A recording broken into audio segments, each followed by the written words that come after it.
요한복음에서 핵심적인 단어들이 여럿이 있지만 그 가운데서 하나는 증언이라고 하는 단어가 되겠습니다. 저와 여러분이 함께 읽은 오늘의 본문에만 적어도 13번이나 증언이라는 낱말이 등장하고 있습니다. 그래서 요한복음 1장부터 마지막 장 21장까지에는 증언이라는 단어가 무려 39번, 39회나 언급되어 있습니다. 이것은 이 요한복음이라는 책이 예수 그리스도께서 하나님의 아들이시다, 하나님으로서 성품을 가지신 그리스도이시다, 하나님과 나는 동등하다라고 하는 것을 증언하는 증언의 책이라고 말해줍니다.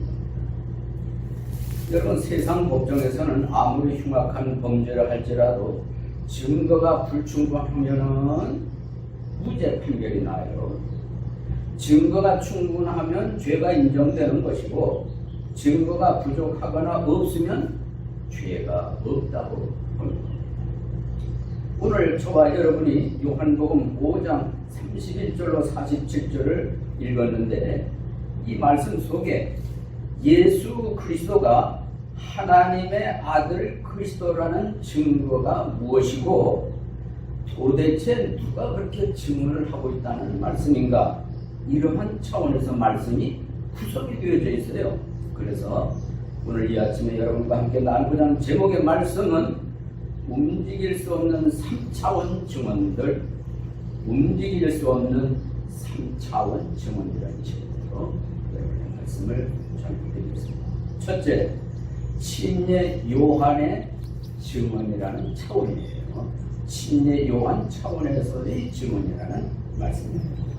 여러분, 침례 요한은 하나님께서 보내셨어요.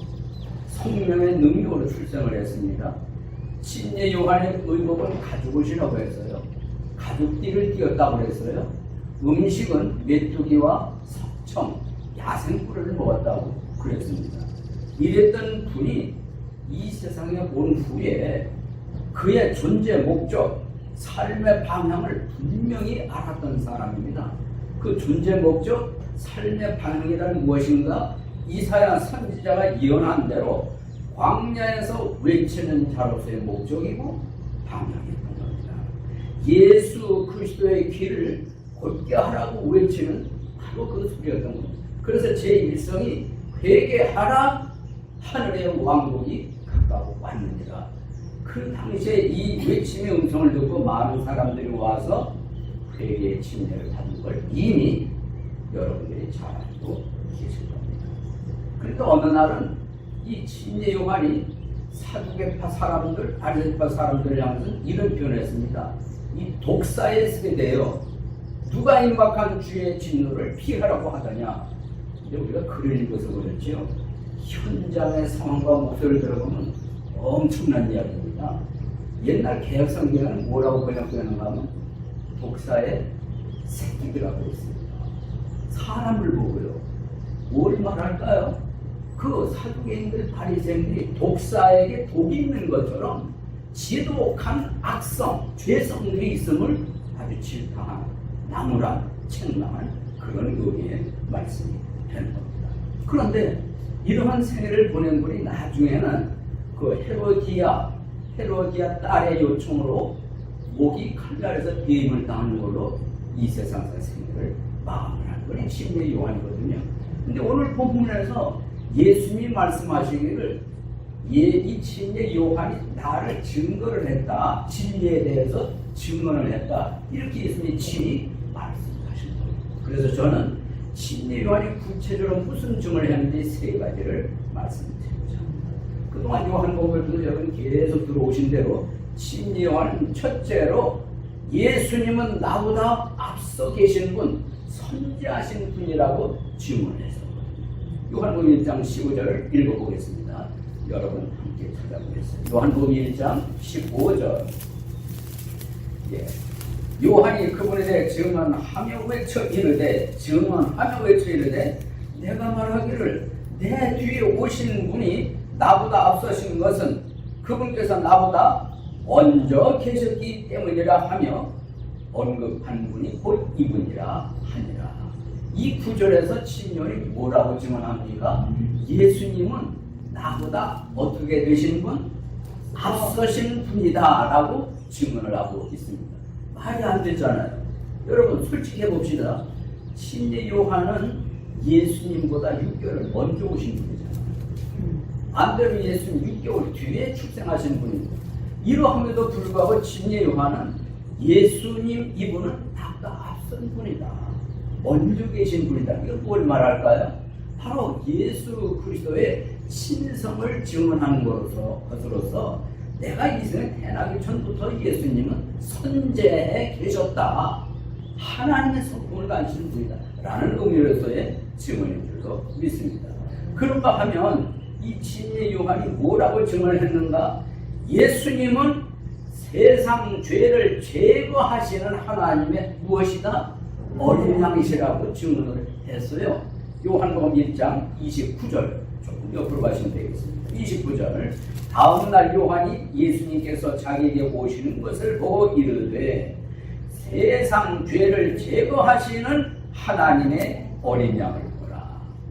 여러분 하나님께서는 일찍이 유대 민족들에게 모세를 통해서 사람이 하나님께 죄를 지으면은 그 죄를 어떻게 용서받을 수 있는지 방법, 길을 열어놓으신 것 여러분 알고 계시죠?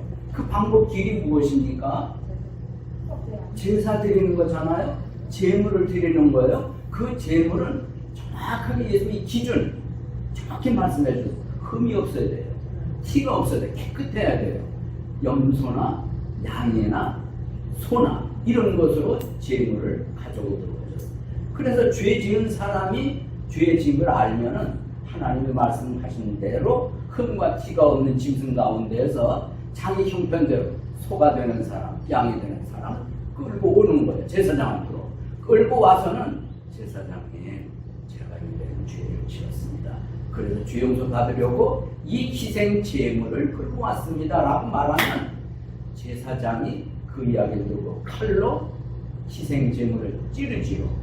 그럼 피가 날 거 아닙니까? 그 전에 반드시 하는 게 있어요. 희생 제물에 손을 얹고 기도를 하죠. 하나님, 아무개가 이러이러한 죄를 지었다고 합니다. 이 죄를 이 짐승에게 전가시킵니다. 이제 드리는 희생 제물을 보시고 이 암흑의 이 무슨 죄를 사하여 주옵소서. 그리고 이제 칼을 들이대는 거죠. 피를 흘리잖아요. 피를 받아서 단에다가 뿌립니다. 그럼 각을 떠서 여러 가지 떠서 그 다음에 이 희생 제물을 죽은 희생 제물 단 위에 올려놓잖아요. 그리고 태우는 거예요. 이거를 제사 드리는 거다. 이렇게 얘기해요. 그러면 그걸 보시고 하나님이 그 사람의 죄를 용서하시는 방법을 열어보셨습니다. 그래서 유대인들은 대대로 모세 시대 이후로는 죄를 짓기만 하면은 그런 일을 반복적으로 해야 됐습니다. 얼마나 힘들어요. 완전하지 않잖아요. 그런데 여기 한 번의 희생 제물로 영원한 효력 있는 제물을 하나님이 준비를 하신 거예요.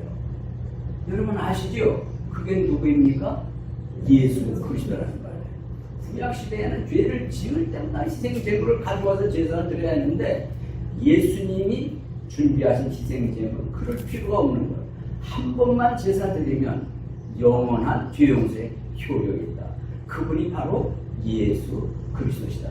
이거를 침례 요한이 알았다는 겁니다. 그래서 증언을 하기를 보라, 세상의 죄를 제거하시는 하나님의 어린 양이시다 라고 증언을 하는 것입니다. 증언한 대로 여러분 믿는 것처럼 십자가에 달려 돌아가실 때 예수님이 두 번 죽으신 게 아니고 오직 딱 한 번에 모든 세상 사람들의 죄를 짊어지시고 담당하시고 마지막으로 다 이루었다, 모든 죄의 빚을 갚았다 하시고 돌아가셨잖아요. 바로 요때에 세상 모든 사람의 죄는 딱 한 번의 제사로 영원한 효험이 있는 죄 용서가 이루어졌다는 것입니다. 그래서 히브리서 기자는 이렇게 하나님의 말씀으로 기록을 남기고 교훈을 주시고 있습니다. 다 함께 찾아보겠어요. 히브리서 10장 10절, 히브리서 10장 10절, 신약에서 히브리서 10장 10절부터 17절까지 좀 길지만 중요한 부분의 말씀이기 때문에 친례 요한의 증언을 생각하면서 한 절 한 절을 보겠습니다. 10절, 바로 이 뜻으로 말미암아 예수 그리스도의 무엇이 몸이, 그 다음에 단 한 번 영원히 드려짐을 통해 우리가 거룩히 구별되었노라. 11절, 제사장마다 날마다 서서 섬기며 자주 같은 희생물들을 드리되, 맞지요? 그것들은 결코 죄들을 제거하지 못하거니와. 12절 중에 오직 이 사람은 누구입니까? 이 사람이 친례 요한이 증언하는 세상 죄를 제거하시는 어린 양 되시는 예수 그리스도인 줄로 믿습니다.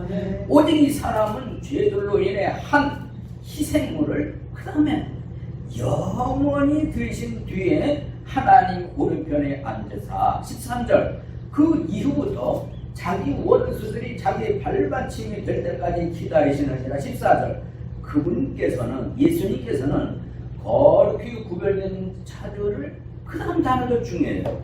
단 한 번 헌물을 드림으로 영원토록 완전하게, 여러분이 읽으세요. 하셨느니라. 하신다는 말씀이 아니고 이미 하셨느니라. 15절 이어집니다. 이것에 대하여는 성령님께서도 우리에게 뭐가 되시나니? 증인이 되시나니 그분께서 앞서 이르시기를 그 날들 이후에 내가 그들과 맺을 언약이 이것이라 주가 말하노라. 함께 읽겠습니다. 내가 내 법들을 그들의 마음속에 두고 그들의 생각 속에 그것들을 기록하리라 하신 뒤에 17절, 또 내가 그들의 죄들과 불법들을 다시는 기억하지 아니하리라 하셨느니라. 믿으시면 아멘. 아멘. 친례 요한이 예수님을 뭐라고 증언을 했는가?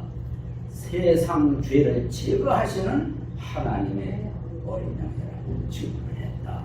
또 한 가지의 증언이 있는 것입니다. 그것은 예수님은 하나님의 아들이시다 라고 증언을 했다고 요한복음 1장 34절에서 분명하게 언급되어 있습니다. 1장 34절, 내가 보고 이분이 하나님의 아들이심을 증언하였노라 하니라. 여기서 하나님의 아들이라는 의미를 어떻게 설명할 수 있을까요? 이 구절을 여호와 증인은 뭐로 해석하는 줄 아시나요 혹시? 하나님의 아들이니까 하나님보다는 열등한 존재다, 이렇게 보는 거예요. 그리고 사람의 아들들 중에서 좀 뛰어난 존재로 보는 겁니다. 그럼 우리는 어떻게 보는가? 하나님보다 열등한 차원에서의 아들이 아니고 사람보다 조금 뛰어난 존재로서의 아들이 아니고, 저는 믿기를 하나님의 아들은 하나님과 동등한 성품을 그대로 물려받은 신성을 가지신 아들 하나님이시다, 이렇게 믿는 겁니다. 여러분도 그렇게 믿으십니까? 자, 예를 들어 봅시다. 여기 개가 새끼를 낳았어요. 우리 집 옆에 개도 새끼를 낳았거든요. 뭐 깨갱 소리가 요즘 자주 들리고 있어요. 그러면 개가 새끼를 낳았으면 그 개가 다른 소나 양이 됩니까? 그럴 수 없지요. 개가 낳았으니까 개의 모습 그대로, 기질을 그대로 물려받아서 비록 강아지만 뭘로 보는 거예요? 개로 보는 겁니다. 강아지지만 개로 보는 거예요. 왜? 개가 낳았으니까. 사람이 자식을 낳으면 그게 뭐 짐승이 되는 겁니까? 아니죠. 사람이 자식을 낳았으니까 부모를 닮은 성품, 기질 그대로서의 비록 아기이지만 무엇이다? 사람이 되는 거예요. 하나님의 아들의 의미가 뭐냐? 우리 인간처럼 결혼해서 낳은 자식의 그런 의미가 아니라, 아들이라는 말은 하나님 아버지의 속성을 그대로 물려받은 동등한 하나님이시다, 아들과 하나님이시다, 이런 의미로 우리는 믿는다는 겁니다. 그래서 이런 표현을 천사가 증언을 해줬어요. 마리아에게. 함께 찾아봅니다. 우리 함께 여러분의 구절을 누가복음 1장 35절, 마지막한 누가복음 1장 35절에 이렇게 기록되어 있습니다. 누가복음 몇 장? 1장 몇 절? 35절. 예, 찾은 줄 읽고 우리 한 음성으로 있습니다. 시작. 천사가 그녀에게 대답하여 이르되 성령님께서 네게 임하시고 가장 높으신 의 권능이 너를 덮으리니 그런즉 또한 네게서 태어날 그 거룩한 것은 하나님의 아들이라 불리우리라. 이 천사가 미리 이 마리아에게 분명히 언급을 했어요. 여기 끝부분에 나오죠. 네게서 태어날 그 거룩한 것은 하나님의 아들이라고 불립니다. 천사가 이렇게 확실하게 증언했는가 하면요, 하나님의 아들이라고 증언한 신요한을 또 누가 나중에 뒷받침했는가 하면 예수님을 십자가에 못 박아 죽이는 수제사장들도 하나님의 아들이 무엇을 뜻하는지를 정확하게 인식을 했어요. 여러분, 예수님이 잡혀서 법정으로 끌려가잖아요. 재판을 받게 됩니다. 그 과정에서 이제 이 수제사장들, 장로들, 온 공의형들이 모여서 이제 질문을 던집니다. 마태복음 26장 63절을 찾아보면 이러고 질문해요. 내가 너로 살아계신 하나님께 맹세하게 하노니 네가 하나님의 아들 그리스도인지 우리에게 말하라. 이렇게 질문을 던져요. 답변을 요구합니다. 네가 하나님의 아들 그리스도인지 말하라. 지금 법정이 어때요? 공개적으로 한번 정확하게 말해라. 그랬더니 예수님께서 이렇게 답변을 하세요. 64절을 봅니다. 예수님께서 그에게 이르시되 네가 말하였느니라. 이게 뭔 뜻이에요? 네가 말했다. 그런 사실 말씀이 그러할지라도 내가 너에게 이르노니 사람의 아들이 권능의 오른편에 앉아있는 것과 하늘의 구름들 가운데서 오는 것을 이후에 너희가 보리라 하시더라. 예수 그리스도의 답변을 들은 수제사장이 하는 말과 행동을 이제 65절, 66절 쭉 이하에 읽어볼 것 같으면 자기 옷을 찢어요. 누가요? 수제사장이. 자기 옷을 찢으면서 이 사람이 신성 모독하는 말을 하였으니 어찌 우리에게 증인이 더 필요하겠냐, 이런 말을 하면서 보라, 너희가 지금 그의 신성 모독하는 말을 들어도다 너희 생각이 어떠하냐 하면서 물었더니 대답을 이렇게, 그는 죽을 죄를 지었나이다. 죽을 죄를 지었나이다. 무리들이 이렇게 대답을 합니다. 그 다음에 그분의 얼굴에 침을 뱉고 주먹으로 치고 다른 자들은 자기 손바닥으로 치면서 너 그리스도야, 우리에게 대언을 해라. 너를 친정한 누구냐. 이렇게 이제 조롱하는 장면이 이어지게 됩니다. 후에 이 본디오 빌라도 앞에서 요한복음 19장 7절을 보면 이렇게 주장을 합니다. 유대인들이 그에게 응답하되 우리에게 법이 있거니와 우리 법에 따라 그는 마땅히 죽어야 하리니 이는 그가 자신을 하나님의 아들로 만들었기 때문이니다. 이런 말씀이 기록되어 있습니다. 여러분, 제가 왜 이 구절을 읽었는지 이해가 되시는지요? 친제 요한이 예수 그리스도를 뭐라고 증언했다? 하나님의 아들이라고 증언을 했다. 여기에 덧붙여 저는 이미 출생하기 전에 천사가 하나님의 아들이라는 친구를 증언해줬고, 예수를 십자가에 못 박아 죽이는 수제사장들도 예수 그리스도가 하나님의 아들인 걸 의미를 정확히 이해를 했던 거예요. 그래서 신성 모독죄로 이렇게 고소를 하면서 십자가 죽도록 내버리게 되었다 하는 말씀을 여러분들 드립니다. 그런가 하면 우리 히브리서 기록자의 말씀을 살펴볼 필요가 있습니다. 1장 3절 말씀입니다. 히브리서 1장 3절. 네, 히브리서 오늘 자주 가네요. 히브리서 1장 몇 절이라고 했습니까? 3절. 예, 함께 읽도록 하시죠. 1장 3절 시작. 하나님의 영광의 광채시요 그분 자체의 정확한 형상이시며 자신의 권능의 말씀으로 모든 것을 또 바치시는 이 아들께서는 친히 우리의 죄들을 정결하게 하신 뒤에 높은 곳에 계신 충만하신 분의 능이라. 아니, 여기에 뭐 하나님 아들이라는 표현이 있습니까? 그냥 읽으셨어요? 잘 보세요. 분명히 나옵니다. 어디 중간쯤 보면은 권능의 말씀으로 모든 걸 떠받치실 그 다음 이 누구에서는 아들께서는 이 하나님의 아들이시잖아요. 이분이 어떤 분이냐? 앞뒤 문맥을 이렇게 연결해 보면 이분이 하나님이신 거야.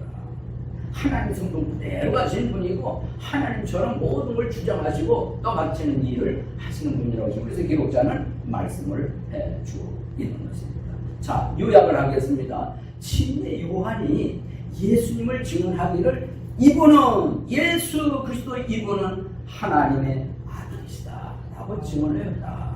동등한 분이다. 하나님과 하나님의 속성 그대로 가시는 분이시다 라는 의미로서의 하나님 아들이시라는 겁니다.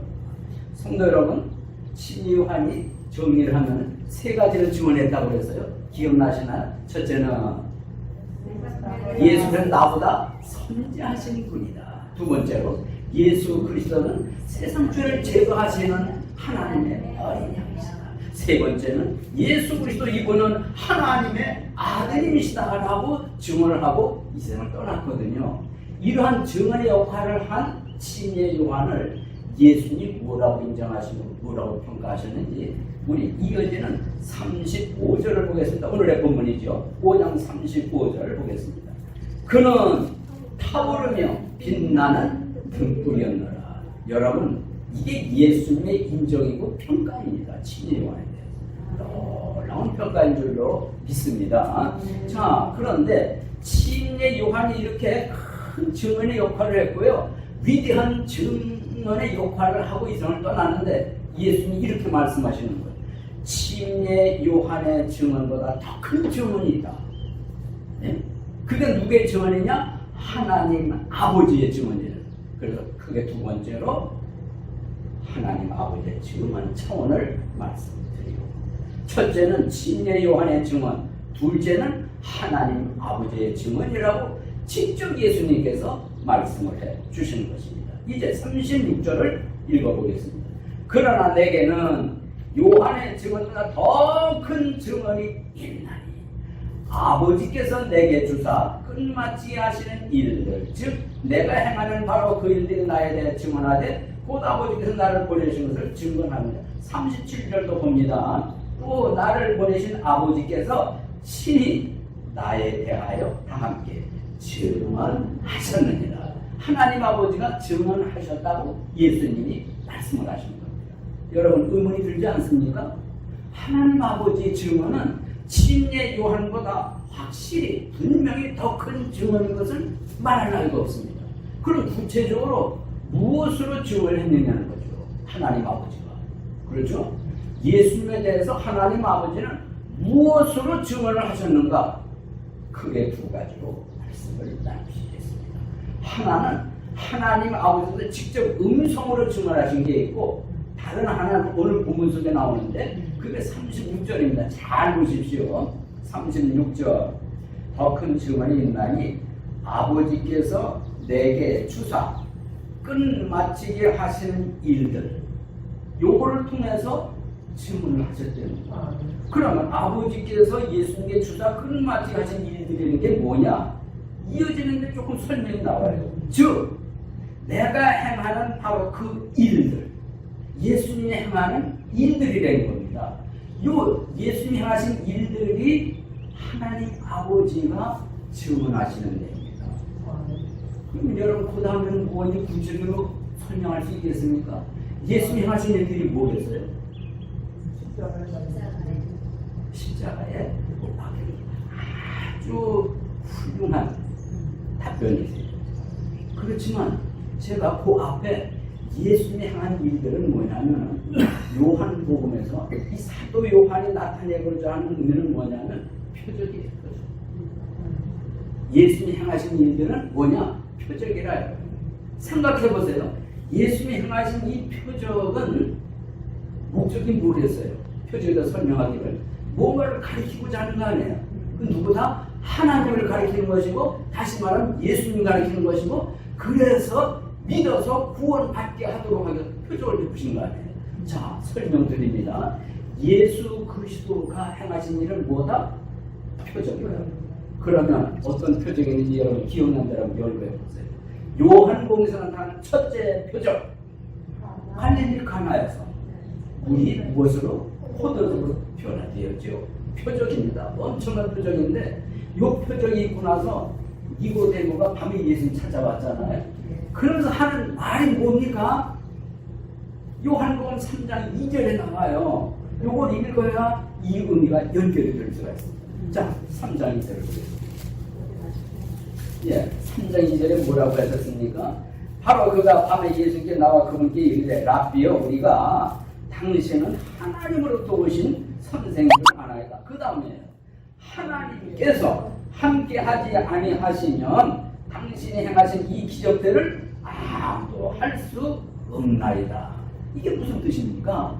니고데모는 적어도 예수님 행하시는 첫 번째 표적을 보았고 들었거든요. 그리고 나서 고백은 뭐냐면 이 표적은 하나님께서 함께 하시는 표적이다. 인정을 한 거예요. 고백을 한 거예요. 자, 이걸 보면은 표적의 궁극적인 목적은 뭐냐면 하나님을 가리키는 것이고 예수 그리스도를 가리키는 것이고 믿으라는 의미고 믿으면은 구원받는다. 영존하는 생명을 얻는다는 의미로서의 표적이라는 말씀. 두 번째 표적은 무엇입니까?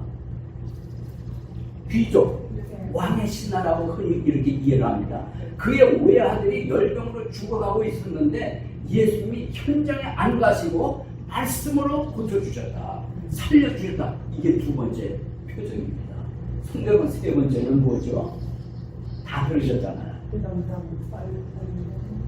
세 번째 표적 요한복음에서 이건 제가 무대가 이렇게 인정을 합니다. 이게 등으로 언제인데 이걸 뭐 기억이 나시겠어요? 38년 된 불치병 환자, 난치병 환자를 고쳐주셨잖아요. 무엇으로? 말씀으로. 이게 세 번째 표적이었습니다. 이제 기억나시죠? 그런가 하면 요한복음에 이제 앞으로 나타날 표적들이 또 있는 거예요. 이제 다음 주에 말씀드리겠습니다. 그게 무슨 표적일까요? 떡 5개, 생선 2마리. 그걸 우리는 오병이어의 기적이라고 말합니다. 몇 명이 먹었습니까? 몇 바구니가 남았습니까? 12바구니. 이게 사람이 떡 5개 하고 생선 2마리 가지고 5,000명이 먹을 수 있도록 만들어낼 수 있냐고요. 사람으로서는 불가능한 얘기입니다. 근데 예수님이 하셨잖아요. 저 이건 믿습니다. 여러분들 믿으시나요? 근데 이 기적이 있었다면 무슨 기적이 있었는가? 예수님이 바다 위를 걸어가는 기적을 보여줘요. 요게 이제 말하자면 5번째 기적이 되는 겁니다. 그런가 하면 요한복음에 또 어떤 기적이 있는가 하면 태어날 때부터 앞을 못 보는 시각장애를 가진 환자가 있었습니다. 흔히 우리 장로 소경이라고 그러잖아요. 예수님이 눈을 띄워주시잖아요. 이것 때문에 난리 났습니다. 그런가 하면 이런 기적이 끝난다면 무슨 기적이 또 나타납니까?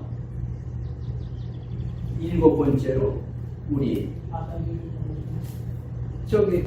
지난주에 말씀 들으셨는데 죽은 지 사흘이 돼가지고 나흘이 돼가지고 죽은 나사로가 살리는 거는 이게 놀라운 표적 아니었습니까?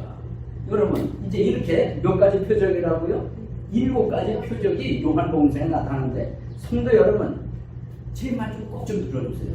이런 7가지 표적 가운데 가장 큰 표적이 있어요. 이런 표적보다 더 큰 표적 뭘까요? 어느 날 유대인들이 와서 예수님께 표적을 좀 보여달라고 해요. 그랬더니 예수님이 뭐라고 말씀하시는가 하면 악하고 음란한 세자가 표적을 구합니다.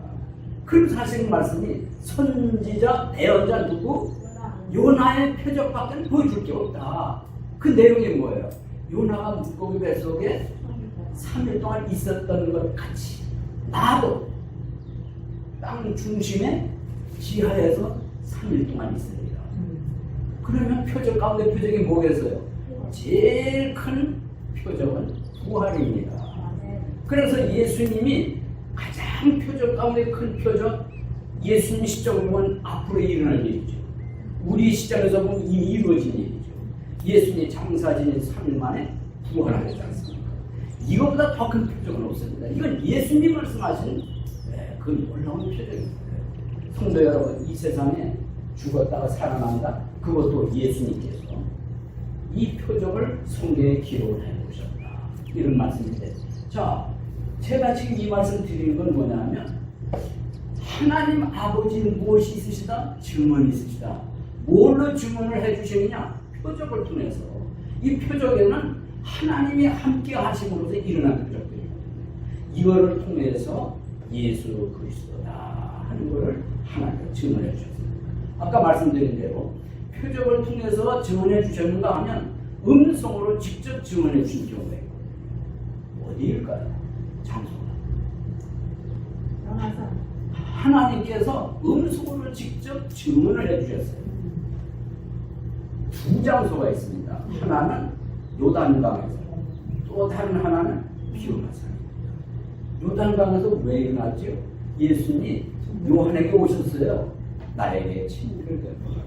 아이고 우리 예수님, 제가 받아야지 어떻게 예수님 저한테 받아요? 허락하라. 이렇게 하는 것이 의를 이루는 것입니다. 그래서 예수님이 요한에 의해서 친일을 받을 때 하늘에서 놀라운 일이 벌어지지 않습니까? 그때 하늘부터 음성이 나오기를, 이는 내 사랑하는 아들이요 내가 기뻐하는 자니라는 음성이 들었습니다. 이게 뭡니까? 오늘 본문에서 이야기하고자 하는 하나님의 증언이라 이겁니다. 하나님 아버지의 증언. 믿어지시죠? 두 번째 장소, 산입니다. 이번엔 강이 아니라 산. 이름하여 비오나산입니다. 베드로하고 요한을 데리고 산에 올라가는데 갑자기 거기서 예수님이 순식간에 비오나가 되시는 거죠. 옷은 아주 빛나는 하얗게 비오나십니다. 얼굴에 온 번지는 광채가 나셨어요. 그런데 그 광경이 너무너무 아름답고 놀라워서 베드로가 고백을, 여기 이게 너무너무 좋습니다. 여기 집을 짓고 삽시다. 이러고 고백을 하잖아요. 그때에 음성이 들리는 거예요. 하늘에서. 이는 내 사랑하는 아들이요 내가 기뻐하는 자니라. 너희는 그의 음성을 들을지니라. 이게 뭐예요? 하나님이 음성으로 직접 증언을 해주셨다. 누구에 대하여? 예수 그리스도에 대하여. 오늘 본문에서 사도 요한은 이렇게 정리를 합니다. 3차원의 증언들. 첫째는 침례 요한의 증언이요. 둘째는 하나님 아버지의 증언이에요. 그 다음에 셋째는 무슨 증언일까? 성경의 증언입니다. 성경의 증언. 이제 39절 말씀을 보겠습니다.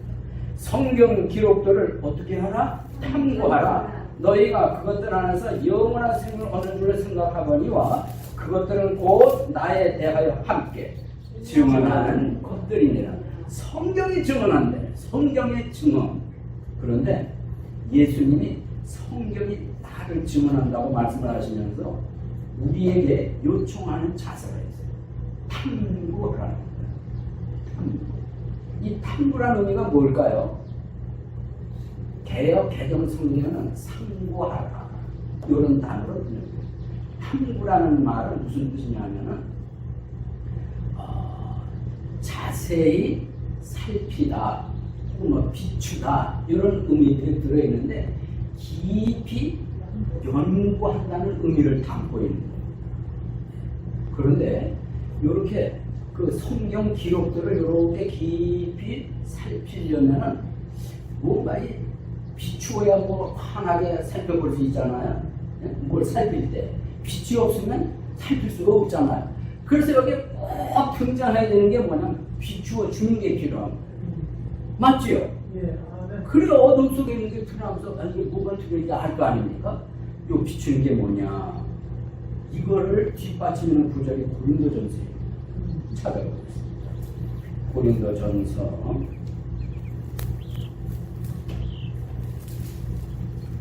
제가 몇 장이라고 말씀드렸나요? 아직 안 돼요. 2장입니다. 고린도전서 2장 9절부터 말씀을 읽겠습니다. 그러나 이것은 기록된 바 하나님께서 자신을 사랑하는 자들을 위하여 예비하신 것들은 눈이 보지 못하였고 귀가 듣지 못하였으며 사람의 마음속에 들어가지도 못하였다 함과 같으니라. 그러나 하나님께서 무엇으로? 자신의 영으로. 무엇으로? 자신의 영으로. 다른 말로는 무엇일까요?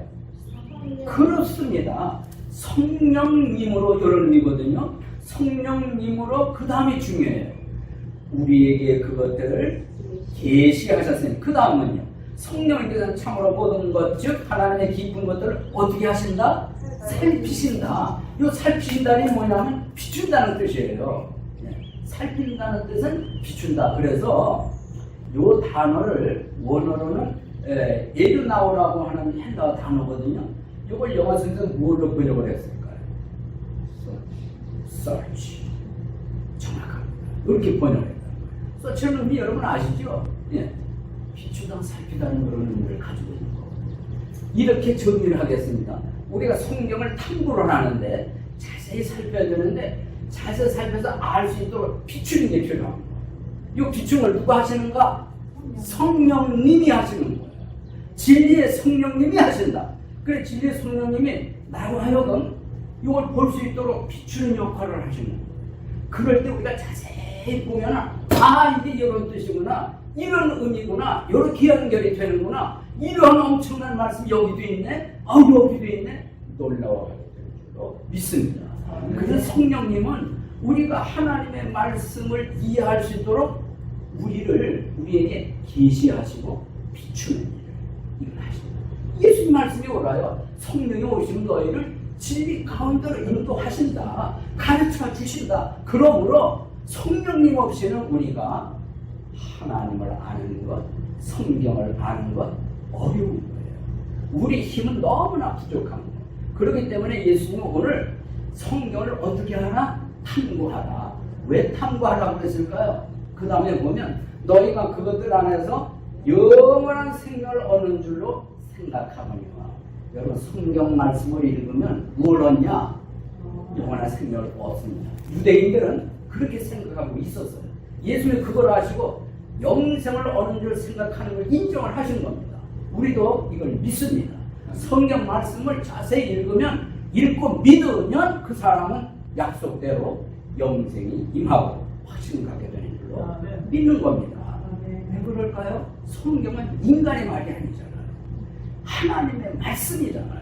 예수 그리스도의 말씀이잖아요. 그걸 들으면 믿으면 구원받는다. 정죄에 이르지 아니한다.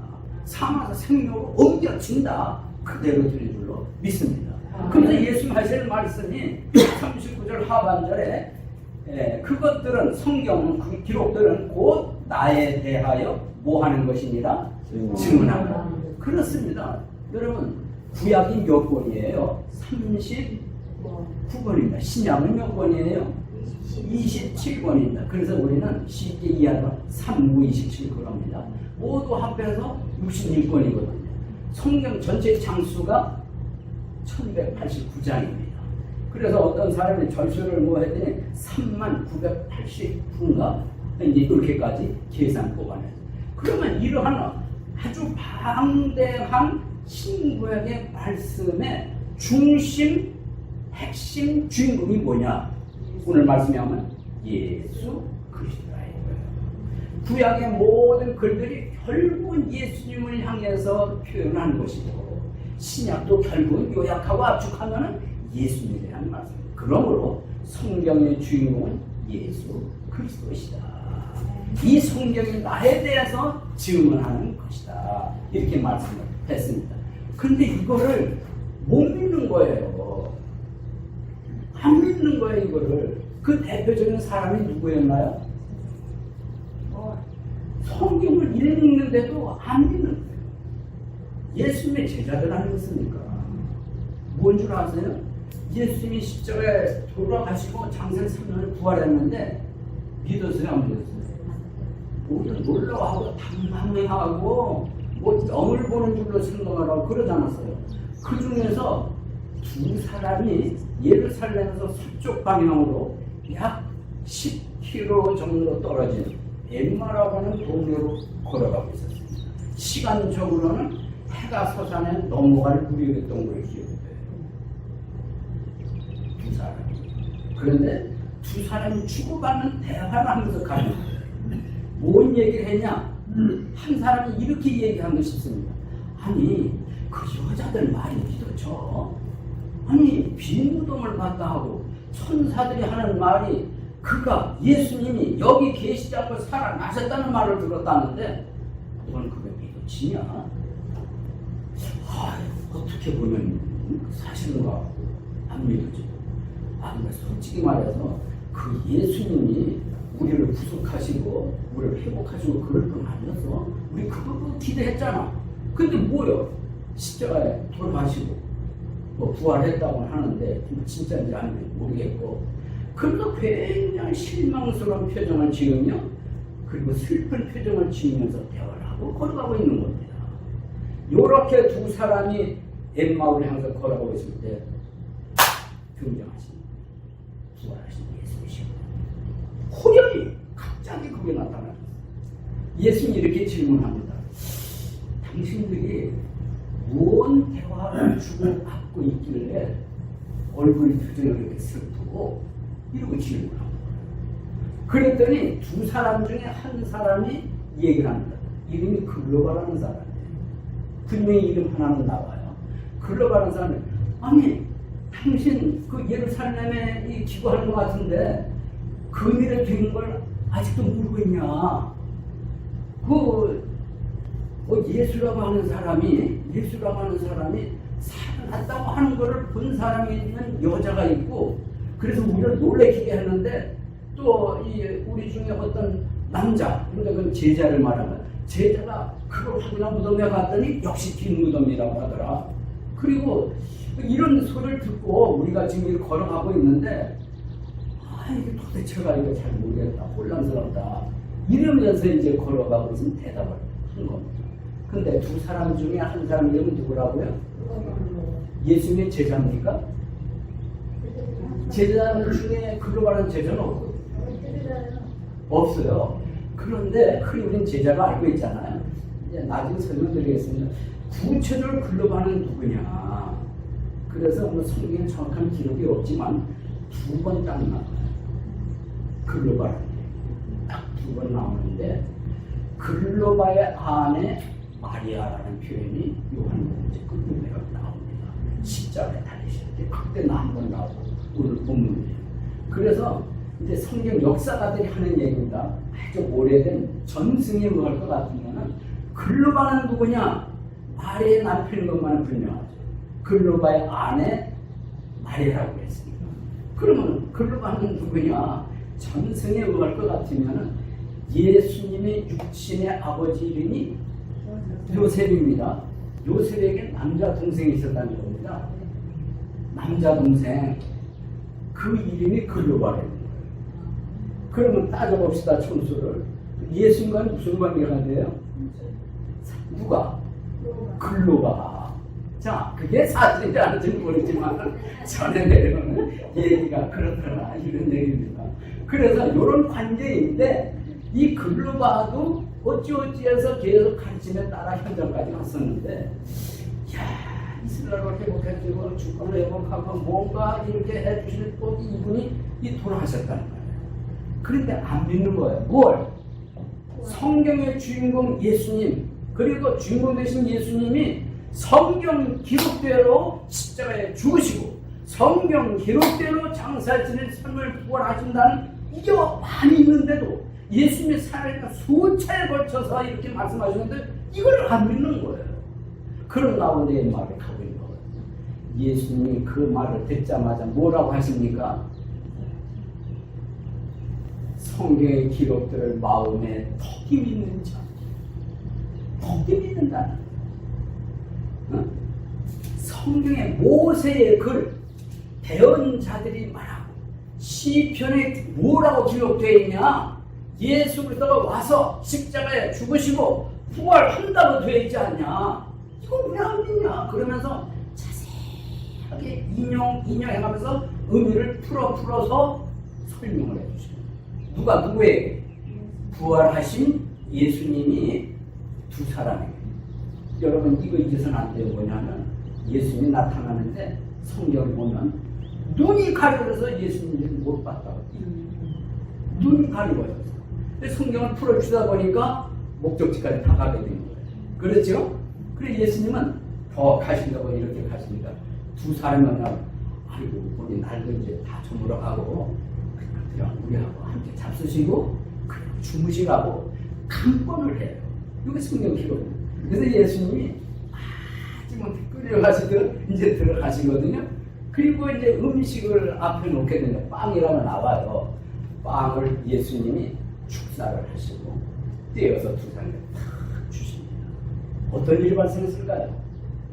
딱 주는데도 이게 부활하신 예수님으로 할렐루야. 아멘. 근데 그 순간이 되는데 그와 동시에 예수님은 다른 곳으로 사라졌어요. 그때 두 사람 서로 주고받는 얘기가 있는 거예요. 길에서 우리에게 성경을 풀어주고 설명할 때 우리 마음이 나같이 뜨겁지 아니하더냐, 뜨겁지 아니하더냐. 참 중요해요. 보도를 못하고 눈이 감겨있다가 성경 풀어주시고 하는데 이게 우리 마음이 뜨거워졌고 이분 부활하셨구나 탁 믿어졌다는 거예요. 놀라운 일이죠. 할렐루야. 그리고 나서 이 사람들이 거기 와서 올 때는 어떤 자세로 왔다가 슬픈 표정을 지었다고 그러잖아요. 다시 말하면 예루살렘에서 엠마오로 가는 두 사람의 길은 실망의 길. 그렇죠. 그 다음에 뭐냐 하면 그 믿지 못하는 불신의 길. 그렇죠. 또 하나는 이제는 소망이 없다. 좌절의 길. 그렇지만 부활하신 예수님이 성경 풀어주고 나서 마음이 뜨거우면서 확신이 나요. 그 길로 되돌아서 거기서 자는 게 아니라 바로 그 자세에 일어나서 예루살렘에 또 올라갑니다. 리수로 말하면 한 30리 정도 되는 거죠. 올라갔더니 거기에 누가 있는가 하면 11명의 제자가 있는 거예요. 왜 12명이 아니죠? 가는 자는 죽었고 11명이다. 그 외에 다른 함께하는 무리들이 있는 거예요. 갔더니 그 사람들이 먼저 얘기를 하는 거예요. 여자들이 예수님 못 봤다. 그리고 시몬 베드로가 현장에 가서 비문하고 베드로에게 나타나셨단다. 왔다고 한다. 이 말을 듣고 두 사람이 이러게 되는 거예요. 우리도 길에서 보라는 걸 쫙 얼마나 그 말하자면 아주 자세히 설명했을 막 제스처처럼 우리 마음이 뜨거워지더라. 눈이 확 뜨거워졌다. 바로 그 얘기를 하고 있는데 부활하신 예수님이 탁 나타나셨어요. 아시죠? 여러분 저 이거 얼마나 흥미진진한지. 그러고 있는데 예수님이 탁 나타나셔서 제자들이 얼마나 놀랐겠어요. 성경 표현이 그대로 두려워하고 놀라워하고 표정을 상상을 해보세요. 네? 둥그렇게 놀랐는 그리고 떠는 모습. 그런데 예수님이 가운데로 가시더니 딱 한마디 너희에게 평강이 있을지 이 말씀을 하시잖아요. 그리고는 그 다음에 뭐라고 하시는가 하면 그런데도 제자들이 믿겨지질 않는 거예요. 세상에 열린 입 다물지 못하고 둥그렇게 뜬 이거 어찌할지 모르고 몸은 떨리고 도대체가 이게 이해가 안 되는 거죠. 이 장면이 뭐냐? 모세의 글, 대언자들의 글, 시편의 글을 그렇게 가르쳤는데도 예수님이 살아계셔도 여러 번 가르쳐도 이걸 못 믿는 거예요. 그 예수님이 다시 한번 그들에게 모세의 글, 대언자들의 글, 시편의 글 하나하나 인용하면서 또 설명을 해주십니다. 여러분 결론이 이겁니다. 성경의 주인공은 예수 그리스도. 성경은 예수님을 증언하는 거다. 성경 기록대로 내가 지금 부활했느니라 제자들한테 이걸 얘기를 하시는 거예요. 또 이걸 믿도록 하기 위해서 너에게 뭘 게 있냐? 이러고 물으셔요. 그런데 거기 있는 게 생선 2마리하고 2토막하고 그 다음에 거기 보니까 뿔이 또 있었어요. 뿔 한 조각을 이렇게 거기서 잡수시는 거예요. 제자들이 어떤 눈으로 봤을까요? 상상이 되십니까? 자, 결국 예수 다 잡히는 모습을 봤을 때 진짜네. 예수 이런 말씀하세요. 영은 살과 뼈가 없지만 부활한 나는 있다. 그러면서 잡수죠. 이건 달리 말하면 나는 부활했느니라. 말씀대로 부활했느니라. 성경 말씀대로 이루어졌느니라. 이걸 보여주는 거 아니에요. 제자들 안 믿었다니까요. 의심했다니까요. 무서워했다니까요. 단목수로 했다니까요. 그렇지만 예수님이 나타나시고 이렇게도 보여주시고 손도 보여주시고 발도 보여주시고 허리도 보여주시고 잡수기도 하시면서 부활 사실을 보여주셨어요. 그래서 제자들이 믿었습니다. 결론 맺겠습니다. 성경의 주인공은 누구시다? 예수님. 성경이 누구를 증언한다? 예수님. 자, 오늘의 주제는 움직일 수 없는 3차원의 증언입니다. 첫째는 무엇이다? 진리의 요한의 증언. 두 번째는 하나님 아버지의 증언. 셋째는 성경의 증언. 자, 이렇게 증언으로 가득 찬 이 말씀은 한마디로 증언은 예수 그리스도인데, 그래서 우리 보고 어쩌라는 얘기입니다. 이걸 어떻게 알아? 이 증언을 믿으라는 거 아닙니까? 이 증언을 믿으면 영생을 얻는 것이고, 이 증언을 안 믿으면 영생을 못 얻는 것 아닙니까? 그런데 이 증언이 못 믿어요? 못 믿을만 해요? 네? 하나님이 주신 이 증언, 3차원의 증언이 이게 못 믿어요? 못 믿어집니까? 아니, 사람의 증언도 봤는데 하나님의 증언은 더 크다고 요한일서에 나오잖아요. 그래서 이러한 분을 믿는 사람은 동시에 믿는 그 사람에도 증거가 있다고 했어요. 그 증거가 뭐냐는 거죠. 예수 믿는 증거. 지난번에도 한번 말씀드렸습니다. 성경은 반복인 거예요. 요한일서 5장 12절에 보면 아들을 믿는 자는 자기 안에 증거가 있다. 하나님의 아들을 믿지 않는 자는 자기 안에 증거가 없다. 그럼 그 증거가 뭐냐? 아들 안에 있는 생명 가진 게 증거다. 그러므로 내게 예수 믿는 증거가 있는지 없는지를 알려면 어떻게 되나? 생명을 가진 예수님 내 안에 있는지 없는지 알면 되잖아요. 근데 언제 우리 안에 오십니까? 믿는 순간에, 믿는 그 찰나에 우리 안에 생명 되시는 오는 줄로 믿습니다. 영접하는 순간에 오는 줄로 믿습니다. 예, 그래서 우리는 증거가 있기 때문에 우리는 이 삶을 어떻게 살아야 되나?